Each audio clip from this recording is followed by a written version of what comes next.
Welcome back. Well, we've listed down all the top stocks that we're tracking for you. Let's get into some more fundamental analysis. Then we have Prakash Diwan who joins us on the show. Good morning, Prakash. Hope you had a good weekend. Well, let's focus on one of the top stocks, Dixon Technologies. And everyone wonders how expensive is expensive. But I think the way the street looks at it is, if a company is going to grow well and there's a good amount of potential and a sector tailwind as well, they don't mind paying top dollar. And that's perfectly reflected in the stock price of Dixon Technologies. Now, yesterday they announced about this tie-up with Vivo for mobiles, which I understand that the average selling price per part to Vivo will actually, in fact, be better than what they currently get. That's a probability. What's your view on the stock? Because it's no longer cheap. Good morning, Nigel. Thank you. I think you're right. There is no way you can justify these valuations to make fresh entries. It's like a fast train, non-stop train passing by. You're standing on the platform. You just have to wish the passengers good luck, and you miss it. There's no. You'll have to wait for the next one. The thing with the visibility of earnings that Dixon has been able to manage in terms of its order book, notwithstanding this particular arrangement with Vivo, is so strong that very few people who own the stock would want to exit, right? And there's a fair smattering of institutional holding there, and you can see the structure. The cap table is very clearly skewed towards institutional holding it and retaining it. So it's going to be extremely difficult to anticipate a sell-off, which could bring valuations down, unless there's a market sell-off which is so wide that even Dixon won't be spared. But barring that, it's going to be extremely difficult to buy into this stock. On valuation which could be reasonable. So if you have it, keep enjoying that, holding it and making sure that you ride at least the next 3 years visibility of earnings, which is there through their contracts, is very clearly going to be very rewarding. So quite positive on it, but as I said, extremely difficult for somebody to buy into now. Prakash, hi. So on Friday, everyone was talking about Bharti. It was the top gainer. Jeffrey said, even ICICI Securities, they're all calling it one of the top picks for 2025. But the mover in the telecom space has actually been Bharti Hexacom. It listed earlier this week. The issue price was 570, and now it's knocking on the doors of 1500. It's a 2x return on Bharti Hexacom. So where do you stand on Bharti Hexacom? Is there still upside triggers left for 2025? Good morning, Rima. So I do agree, and you actually were right in calling this out way back when it got listed in terms of how the business was so strong. What's working in favor of Hexacom is the simplicity of its business model. There's linearity in that. There are no ifs and buts or overhangs that you have to be worried about as much as in the parent stock. The parent stock has a lot of triggers which may not fire off on time in terms of your anticipation. But let me tell you, Bharti, the way they've kind of positioned themselves to take on this expansion that's underway on 5G in some of the markets and then monetize it, they'll probably be up there leading that ARPU move up. And I think they will benefit. So I would still buy Bharti Airtel rather than Hexacom, where Hexacom's done well, not taking that away. But from here on, it would probably start kind of consolidating. There's really not much of fireworks in store. Okay. Bharti will start consolidating. By the way, Prakash, hi, morning. What's your view on the entire insurance space? I mean, we've been, of course, reporting on it. And our colleague Yash has been reporting all the changes, lots of interest. I mean, and interest one way or the other. I mean, those who already own it want to know whether this is all happening. So what should they do about it? And there is a Jeffrey's note on Max Financial, the name change which has now been effected. But all of that is now, it's good. I mean, it's a positive note, but it also shows, especially for Max, I mean, the deal which was done in a way because of the bank assurance partnership, which which the regulator now wants to clamp down on. They're going to come out with regulations, a consultation paper, etc., to reduce dependency on parent bank and bank assurance as a channel. So just your thoughts there, Prakash. Which way would it go? Yeah, good morning, Krishnan. That's an interesting theme that you picked up. And let me go straight to this report that you alluded to. Axis, the bank does about 45% of, business for Max. And the regulators probably wanting to move this to 25 over a period of time. And if that timeline is not very short, I don't think there will be a challenge.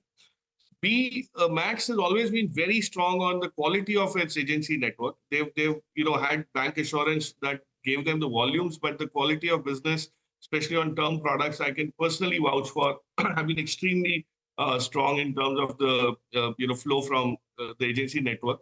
They have few agents, but very high quality large agents. So it's not going to be difficult for them to de-risk themselves from this bank assurance dependence. And the second trigger, which they could very well benefit more than others in terms of this thing, because they don't have a general insurance business, non-life insurance business, unlike an ICICI and HDFC, which have two arms any which ways.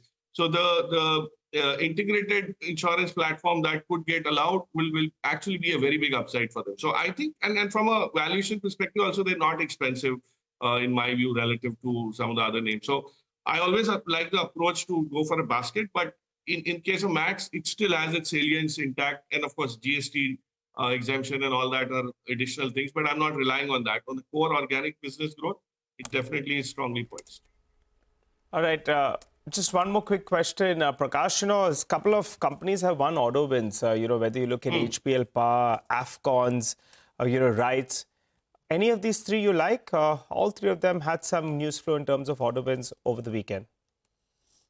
So, the most underrated out from this list is Afcons. I think it came with an IPO, got listed in times which were not very exuberant, which is good for investors. But if you see the quality of orders that they keep getting, the kind of execution skills that they have, I think this company will get re-rated at some point in time. It's just a matter of the float getting adjusted, the price discovery getting into an equilibrium state.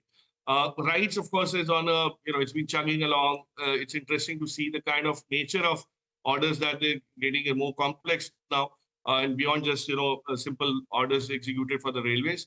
HBL, I think, is priced in quite well. There was anticipation after Connex got the order that HBL and Medha would also follow suit, and that's happened. So from that perspective, I don't think there'll be too much of fireworks there. But Afcons, yes, out of the three names that you mentioned, I definitely believe would benefit more from a longer-term perspective and from this immediate short-term on this back of this 1,000 crore order. Prakash, a company that did around 120 crores of profitability, they'll be surprised if they're not at 400-500 crores in the next 3 years or so. Your view on Astra, and also if you could help us out with what's your top bet in the defense space? So, Nigel, on Astra, it definitely sounds quite exciting. And we hope and pray that there's no miscarriage as the execution takes off. But this is going to be a very critical phase. From an order book of 2,100 crores last quarter to incrementally 3,600 or 3,400 crores for the next couple of years means that they could have revenue, trajectory which could go into that 1,200, 1,500 crores a year at some point in time. And that does translate into good profits. But the problem with this segment is that order flows can be very lumpy. The execution can probably be much longer than what you expect. So otherwise, there's absolutely nothing wrong, but it's just the anticipation has built in too much of valuation. So the comfort is slightly lower in most companies. I'm not specifically talking about Astra, but and answering your second part of the question, to be honest, the only company that I feel very resilient, find resilient and very dependable on execution in this space is L&T. Now, you don't normally take L&T's name in the same breath as HAL or a GRSC or all of these fancy names. But from a valuation, comfort, execution track record, and the optionality of other things balancing out anything that goes wrong or slows down on defense execution is absolutely very comfortable. So look at L&T from a different perspective. And I think it will probably surprise people on how much defense starts contributing to its overall profit pool rather than just the top line. Okay, we'll Prakash, any other stocks that you would like to recommend for us towards the last 2 weeks of December? Santa picks? So I would rather enjoy Christmas from a different perspective than buying stocks. But, from one of the stocks in the news today, Rima, we had JK Paper that I think you guys discussed. My sense is, if you look at this, not just because of the fact that it's come into the news, but this consolidation was planned for quite some time. There's a lot of family issues that the group is trying to sort out in most of the companies. This consolidation will actually make a lot of sense for them to improve their margins here on, because of economies of scale and overlaps being reduced and all that. And with all of that, at 7,800 odd crores, it's available at under 10 P on a trailing basis. Of course, the entire sector is about 18-20 times, so it's not that this is something which is discounted too much, but it's half of the sector averages. And my sense is the kind of sales and profit growth that you have coming from this business is fairly commendable. So it will get re-rated as the sector gets to kind of be re-looked by people. But take a look. It's in the news as well for the right reasons. This should probably be a good long-term pick as well. I'm not sure if that's paper. And in that same vein, I heard someone talk about tea stocks. And I don't know if something is happening, but we'll figure out. This is just sort of a connection from the price action. Delhivery, I think, was mentioned as a trade earlier. I just looked at the stock. It's been an absolute disaster of a name if you own this for over a while since listing. But it's moved up 20% quietly from the lows, 330 to 390 as of Friday's close. Anything changing at the margin? This was at one point seen like an e-commerce proxy, like a Blue Dart or something. I mean, any thoughts here?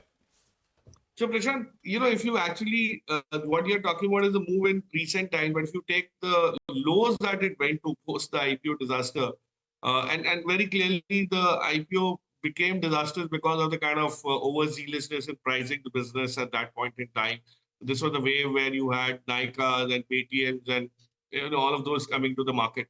From a business standpoint, if you see their commentary, the kind of things that they were doing, they've narrowed down on some few of the verticals, few of the segments, which are very profitable. And these are volume driven as well. It's not that they're compromising on revenue growth in any sense, but the efficiencies that they can build on.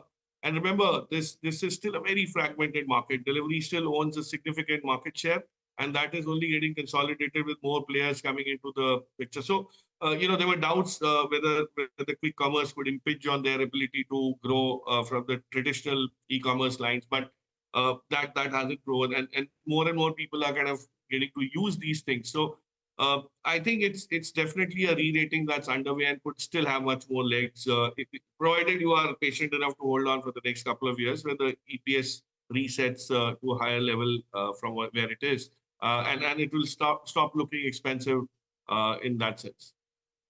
Okay, so bullish on Delhivery, the re-rating will continue, and the quick commerce impact on e-commerce hurting Delhivery perhaps is a bit overblown, according to Prakash. Thank you very much for joining in now.